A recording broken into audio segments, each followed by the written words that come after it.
In Romte volgen we 4 groepen burgers die het haar directe omjouwing een beetje mooier meidje willen. Joet mij de toekomstige inwoners van een nieuwe Wenwijk in de Paardenmeerden, de plannenmakkers van de terp van de toekomst bij Blijen en de aanlees van een nieuwe buurtuin in Snits.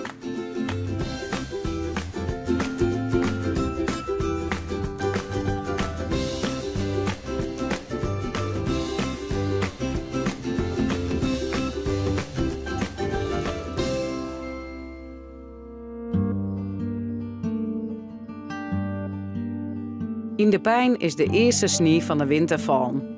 Het bouwriepmaatje van de Pijnenmieren voor de bouw van de 45 wenten hier al beginnen zult. Maar het is nog altijd stil in het gebied. Er is een kink in de kabel, want inwoners van het gebied hebben zwier onttekenen bij de Riet van Steert. Dat is wat een tegenvaller. Die vielen je heel verantwoordelijk voor die groep mensen. Je moet je voorstellen, er zijn 38 mensen die een droom hebben. Die zie je een kabel uit, die betaal je inschreeuwgeld en die willen het niks liever dan bij een architect om tafel en een bouwkundige. En hun droomwerking te realiseren, om daar plan van te maken en die zitten er helemaal vol van. En ik krijg dagelijks telefoontjes, mailtjes, hoeveel ben je, want dan willen ze graag los. Haaije en Hilda Sietsma realiseerden 30 jaar geleden al haar droom en bouwden met eigen handen een huis midden in de land van de Pijnenmieren. Ze binnen naar de Riet van Steert stapt nadat de gemeente Smellingenlaan haar een bezwierschrift in de Wenwijk afgewezen had. Dit is het gebied. Wij zijn daar. En dan komen hier en hier om je heen. Dat is huizen. We gaan nu 360 graden rond vrij zicht. En dan ben we nog straks alweer kwijt. Nou, dat is best ingrijpend. En hij zei van ja, er komt heel wat naar u staan wat wij nog straks al je missen maken qua uitzicht en qua privacy en qua ruimte. Dus het heeft best wel een impact. Ja, ik ga wel nachten van werken dat het me begon ermee aan van oh jee, oh jee, oh jee. De Pijnenmieren wordt aanstroot de nieuwe bewoners beheerd en voor elke niet toegankelijk. De Sietsma's willen daarom, om haar een privacy te houden, het laan rondom haar een wedding keepje en bij het heim loeken. Wij graag willen, dat ken het. Maar je zoon graag een stukje vrijheid houden willen. En dat kan terug misschien een stukje groen om te kijken. En te zeggen van nou, kunnen we een stukje van deze groen verkrijgen dat we daar terug privacy creëren kunnen. Oké, dan ga je net meestal niet die daar rennen die zeggen van hey, wat ga je hem op de koffie, bij de koffie. Nee, dan je zegt oké, we gaan nog een stukje buffer.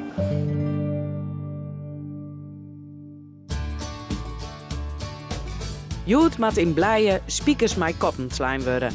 Want ook voor de terp van de toekomst leidt vertraging op een loer. Goeiedag. Goedemorgen man. Goed Goed te ja, man. Je hebt heel wat meegemaakt intussen. Hou opschuiven. Hou opschuiven. Maar we gaan gewoon lekker door. Mooi. Initiatiefnemers Maria-Louise Meures, Tjitske Andringa en Harry Veenstra hebben voor de bijeenkomst belangrijke partijen uitnodigen. Onder andere het Frieske Geer, de beheerder van het Boetendikslaan dat de terp komt. Welkom, bijzonder woord van welkom aan Henk de Vries en Jan-Jelle Jongsma en Mans Schepers. Geen vaste leden van de projectgroep, want het is wel de bedoeling dat we op een aantal onderdelen als het even kan knopen gaan doorhakken. En dan gaat het met name om de natuurmaatregelen en de ligging van de terp in het landschap. Maar al gauw doch blikken dat er nog heel wat iepen eindjes binnen. Want waar docht aanst het onderhoud van de terp? En moet er wel van hout gebouwd worden? En hoe krijg je de boerensafier dat het publiek aanst over haar laan naar de terp rennen kan? Maar de meeste oneenigheid is er over het toegangspaad. Moet dat in beton uitvierd worden of krijgt mij natuurlijke materialen? Ik denk zo'n betonnen pad de kwel erin, dat niet gek is of zo. En ik denk ook als je uitnodigend wil zijn naar mensen, het ze een beetje makkelijk wil maken, dat je toch zo'n betonnen pad moet doen. Kan iedereen leven met dat voorstel van Ruud? Kan dat? Ja. Nou, niet echt. De beeldkwaliteit, daar heb ik ook serieuze vragen bij. En ik wou eigenlijk vragen hoe vroeger in het terpenlandschap de transportroutes zeg maar, naar die terpen liepen. Waren dat herkenbare paden of was dat het zoeken van het hoogste punt? Wat gaan we nou zeggen over het pad? Is het nee tegen beton? Ja, maar we kunnen de hete aardappel niet voor ons uit blijven schuiven. Oké, we gaan nu broodjes eten. Goed? dan kunnen jullie verder praten. Ja. Nou, en die... In Snits is het werk aan de buurttoen haast klaar voor de opening takom maitijd. 4 uur lang hebben buurtbewoners krept om de tuin te krijgen. Het bestuur van de Groene Vlag zocht waarom op de gearwerking met de gemeente Zuidwest-Friesland. Nee, ze hebben laatst dat achterste stuk hebben ze inderdaad opgehoogd. Oh ja, kunnen we zien. Voor deel nieuw ingezaaid. Ja. Nou, en het is nu even wachten tot het iets droger wordt. Nou, dan kunnen we de finishing touch doen. Dus de opening ergens in april. Ja, nou, dat klinkt goed. Ja. Dus dan kunnen we even verder kijken. Ja. Ja, het was een complex proces uiteindelijk. Maar in 5 jaar, 5 jaar was dit een kale tuin die op slot zou. De eigenaar zou het afsluiten en het was de eindoefening. En nu is het een heel mooie buurtuin geworden. Ja, dat is toch een hele prestatie van alle partijen. Nou, 5 jaar vinden wij wel vrij lang. We hadden gehoopt in 2013 te beginnen. Toen was het idee van 2014 zijn we klaar. Dan kunnen we openen en dan kunnen we door. Nou, en, door allerlei omstandigheden, het moest gesaneerd worden, het moest aangekocht worden. Allerlei besluiten vanuit de gemeente moesten genomen worden. Nou, en dat heeft het traject toch langer vertraagd dan wij gehoopt hadden. We liepen tegen wat problemen aan. Hè? We moesten een terrein aankopen. Want toen kreeg je het verhaal van de sanering. Ja, dat was even een ander verhaal. Toen ging het echt heel veel geld.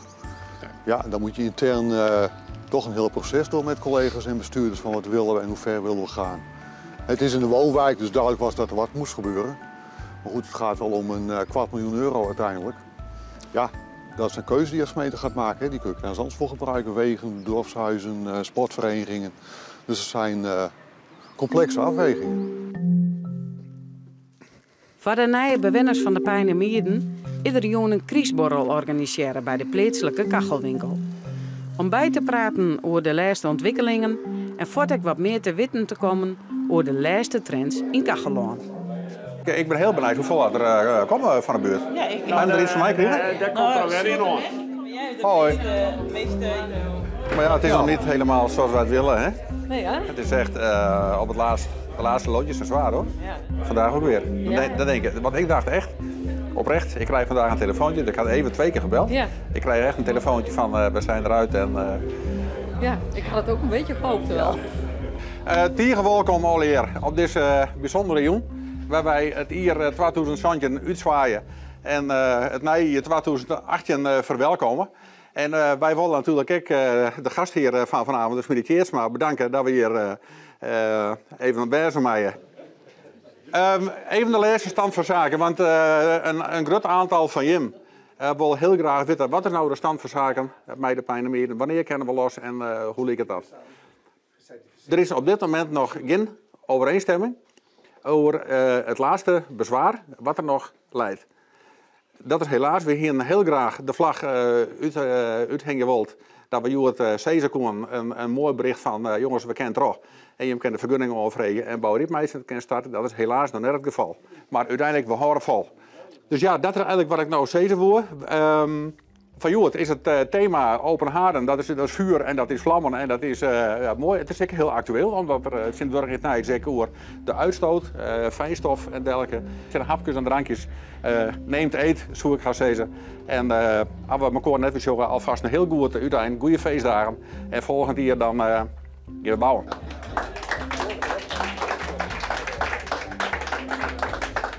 Ja, helaas is het nog niet zo ver, maar we hebben een bewogen en een volgens mij wel heel productief jaar gehad. We hebben mooie gesprekken gehad, we hebben heel veel dingen gedaan, we zijn heel veel stappen gezet. Met de kopersvereniging, met de gemeente, maar ook met de omwonenden. Dus we hebben toch heel veel stappen gemaakt dit jaar. Maar het blijft een bewogen jaar en we hadden eigenlijk gehoopt dat we er nu wel zouden zijn. En dat we konden zeggen we gaan los, maar helaas, zover zijn we nog niet. Volgend jaar gaan we gewoon bouwen, hoe dan ook.